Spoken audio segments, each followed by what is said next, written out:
Hi, good afternoon. I've been away for a while, but glad to see you again, or glad to see me again, I don't know.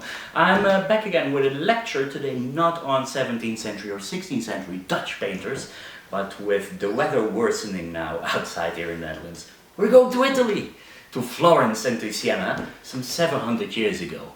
So I surrounded myself with Italian and, by the way, German art to make it like a little nice comparison, to tell you a little bit about how wealthy Venetians and Sienese treated art, not like the Dutch, to glorify themselves basically, but it's the glory of God, of course, that counts in Italy. Imagine if I was around 1320.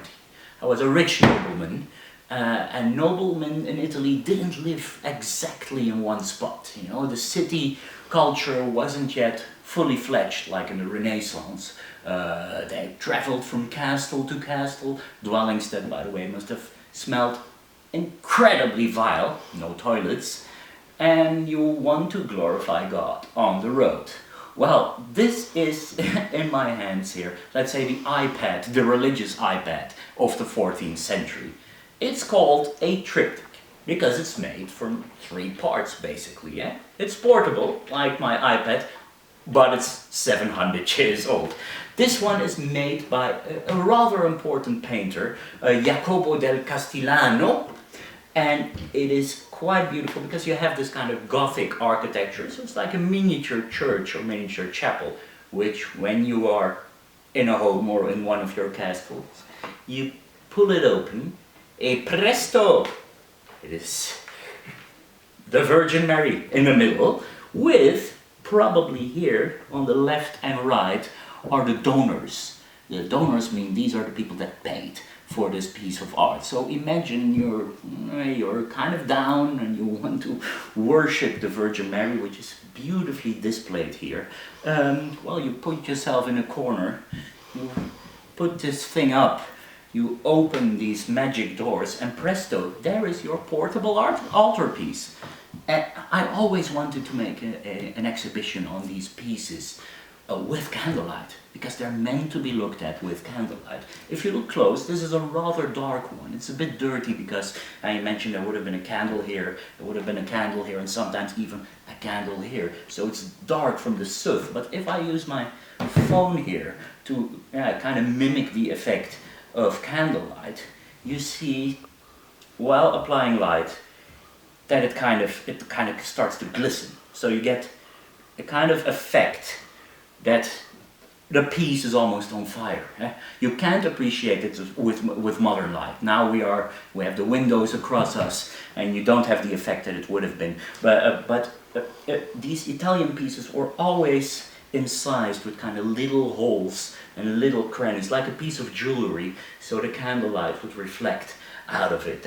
It's a lovely early piece. Virgin Mary here, Jesus squirting with blood, by the way, here on top of the donor almost, who sits here like a little dwarf. Technically superior, these Italian painters. They use tempera, by the way. Tempera is a special kind of paint made of egg yolk. So you know, if you make an omelette, it turns hard. You know, well, same thing as with paint. You add a little bit of pigment, you whisk the yolk, and you can make these beautiful kind of patches of color. Sometimes if you feel the painting, they incise a little edge in the wood to keep the paint in its place. Lovely little piece, and quite a contrast with, let me close this down. I mean, this is quite fragile. You see, this is done later, so it's not meant to hang like a painting now. If I put this away, this is a painting done 100 years later. It's by Giovanni di Paolo, who is a painter from Siena, so he's in a big Sienese tradition.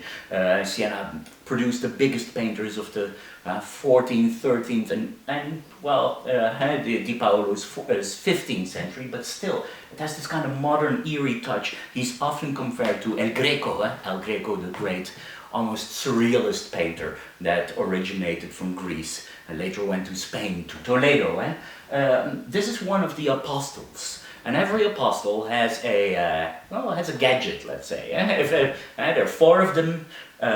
In the case of Saint Luke, for instance, it's the ox. So you have always a stubborn ox sitting with Saint Luke, because Saint Luke was the patron saint, also of painters, by the way. So if you see a Saint Luke guild in a city, that's the guild of painters, because Saint Luke supposedly made the first painting of the Virgin Mary. Well, this is of course not Saint Luke, because we see this beautiful eagle here, really almost modern, really almost abstraction of the wings and of the claws here. So we know it's Saint John. Saint John, one of the 4 apostles. And this originally was part of a huge altarpiece. Imagine a big altarpiece, but things got sour for these altarpieces a lot. In the 19th century, a lot of them were discarded, and the monks, they couldn't care less. So they just cut an altarpiece apart and sold the pieces to museums and collectors alike.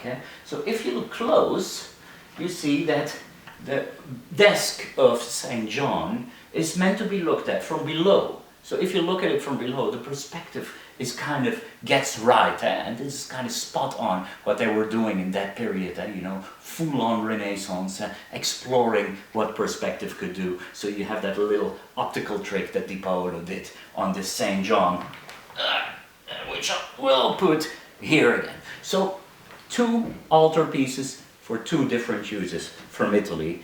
It's been a bit academic today, so maybe a little more fun next week when I discuss the Last Judgment. Ciao, ciao.